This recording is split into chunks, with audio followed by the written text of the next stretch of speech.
Magic can have a lot of different purposes and also come from so many sources in the D&D multiverse. I talked to Jeremy Crawford about the difference between arcane magic and divine magic. The D&D multiverse is suffused with magic. In many ways, the background magic of the multiverse is really its physics. It's what makes so much that happens in the multiverse possible. The fact that even dragons can fly, these creatures of such amazing weight and mass, like their wings probably could not in our world hold them aloft unless they had amazingly brittle bone structures and a number of other physical characteristics were in place. So much of what happens in the D&D multiverse, beholders bobbing in the air, shooting rays out, people reading each other's minds, not to mention spells and magic items. It's all about this sort of background magic, this raw power that keeps everything running. Now, when it comes to spells, spells draw on what in some D&D worlds is called the weave. And the weave is when you take this raw stuff of magic and give it structure. And then spells tap into that structure and using various formula and gestures and words and material components, you pull forth magic from that weave and create a particular defined effect. That effect and those effects that are created by spells and the spells themselves, they in general get divided into two large categories: arcane magic and divine magic. Now, at the end of the day, that distinction has no mechanical significance in the game's rules because a spell is a spell. No matter how you learn the spell, how you're casting the spell, you are drawing on, again, the magic that suffuses the multiverse and creating this particular effect. So really, arcane magic and divine magic are storytelling categories. They're really about where are you getting your magic from? And how did you learn your magic? For example, divine magic, which is mostly associated with clerics and paladins, but it's also associated with druids and rangers. And divine magic is all about drawing your magic and learning your magic through sort of a divine lens, whether that's gods, nature spirits, or nature itself. Some cosmic force, usually that has consciousness, that is bestowing power upon you or that you are tapping into. There is also an implied sense of limit when it comes to the spells that we give to divine spellcasters.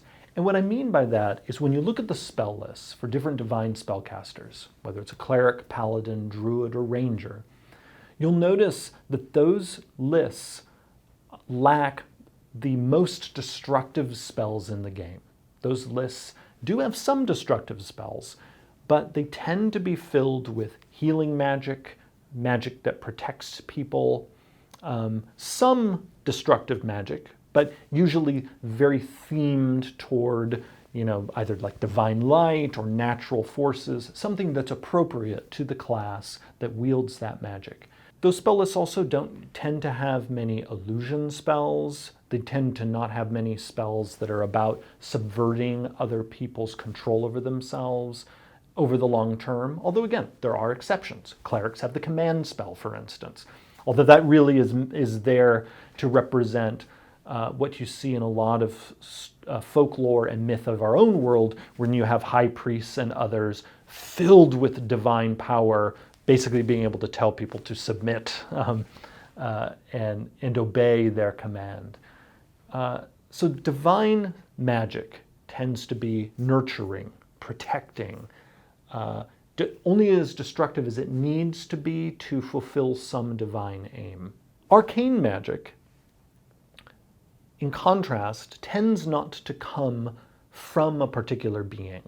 You might have a being with consciousness who's working as a kind of intermediary. The Warlock as an arcane spellcaster is a great example of someone who has a relationship with an otherworldly entity, but that entity is not necessarily the wellspring of the Warlock's power. The Warlock might be getting some power from that patron, depending on the patron and the nature of their relationship.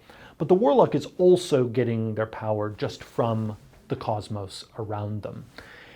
Because arcane power at its heart is really, in a way, about hacking the multiverse. It's about taking a code and messing with the code around you. If you imagine the D&D multiverse and its magic almost being like the Matrix, this world created by this magical code, arcane spellcasters are basically messing with it. Divine spellcasters are also doing that to a certain extent, but again with sort of more limit. It's on the arcane side where you see very destructive spells. You see way more spells that change the form of things, transmutation magic that completely alters the shape of something. You see more spells that will just alter reality, culminating with the spell of spells, Wish, which again is on the arcane side, but not on the divine side. There's no mechanical reason for that. Honestly, we could put Wish on a divine spell list. The reason we don't is because of this thematic difference. That if you think about arcane magic as hacker magic, it's hacking the cosmos, it makes sense that the culmination of that magic is Wish, the ultimate way of rewriting reality in some way. Arcane spellcasters are everybody else other than the clerics, druids, paladins, and rangers. Wizards are the classic preeminent arcane spellcaster, but at their side are sorcerers, warlocks, and bards. And then you also have arcane spellcasters hiding out in some of the subclasses of our other classes, the Eldritch Knight and the Fighter, the Arcane Trickster, and the Rogue, where the word arcane is in the subclass's name itself. Now, both types of magic can be destructive. Both types of magic can even heal. I mean, we have cases of arcane spellcasters healing. The main example of this is the Bard, where the Bard is using, and this is especially influenced by Irish mythology, is using music and storytelling to weave together this magic to restore vigor and health to other people. Sometimes people have thought, well, the difference between arcane and divine is one can heal and the other one is mostly destructive. That's not actually entirely true. And again, the Bard is a great example of how that's not true. That the Bard is actually a formidable healer. And the Bard also has quite a bit of destructive potential. Not nearly as much, though, when it comes to some of the spells on the spell list as, say, the Wizard or the Sorcerer in particular, where, on one hand, the Cleric and also the Druid, to an extent, have some really powerful healing abilities that no arcane spellcaster has except for the Bard. And then the Wizard and the Sorcerer have certain destructive spells on their lists that you would not find on the divine list, except again, it's sort of both families have a class who's exceptional. On the divine side, actually the exception is the Druid.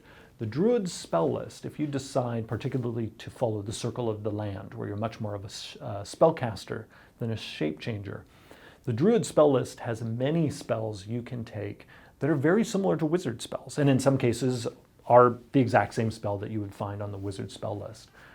Most of those spells involve channeling the elements to create extremely destructive effects. But that's an example of what I talked about earlier of when the divine spellcasters are destructive, it tends to be very thematically appropriate for the powers they serve. Whereas arcane destruction tends to be way more open-ended. You look at the Wizard and Sorcerer spell lists and it's basically destruction of all flavors. And it really is up to the spellcaster to choose what path they're going to follow in terms of the types of spells that they cast. The Warlock, again, because we like having sort of paragons of different archetypes, but then also other classes that sort of mix archetypes. The Warlock is firmly in the arcane camp, but with elements of what we would normally do for a divine spellcaster. The patron flavors a Warlock spell choice the way you would expect a god to help flavor the spell selection of a cleric. But again, the Warlock is on the arcane side of the fence, because the Warlock in our mind is at the end of the day is a hacker. And the Warlock also doesn't serve that power the way a cleric serves a god. The Warlock might serve their patron almost like a person serves their boss, whereas the cleric serves the god in faith and will often love their god. Many Warlocks do not love their patron. In fact, many Warlocks hate their patron, just as unfortunately many people hate their boss. But you can, of course, have that rare Warlock who loves their boss. And I've even seen some online players who have some really great stories, even of wonderful love affairs between a Warlock and their patron. But I think that mostly happens when their patron is not evil, in the case of, say, an Archfey, right. that kind of thing. So there is a lot of intermingling when it comes to the sort of spells you would see for a divine spellcaster and the sort of spells you'd see for an arcane spellcaster. And that's intentional, because as I said earlier on, magic is magic.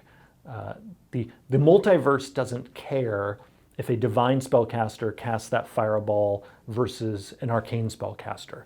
When that spell unleashes the magic that is all around you in the D&D multiverse and causes that explosion of fire, it's just a fireball. That divide between arcane and divine ultimately is way more about the spellcaster than it is about the spell.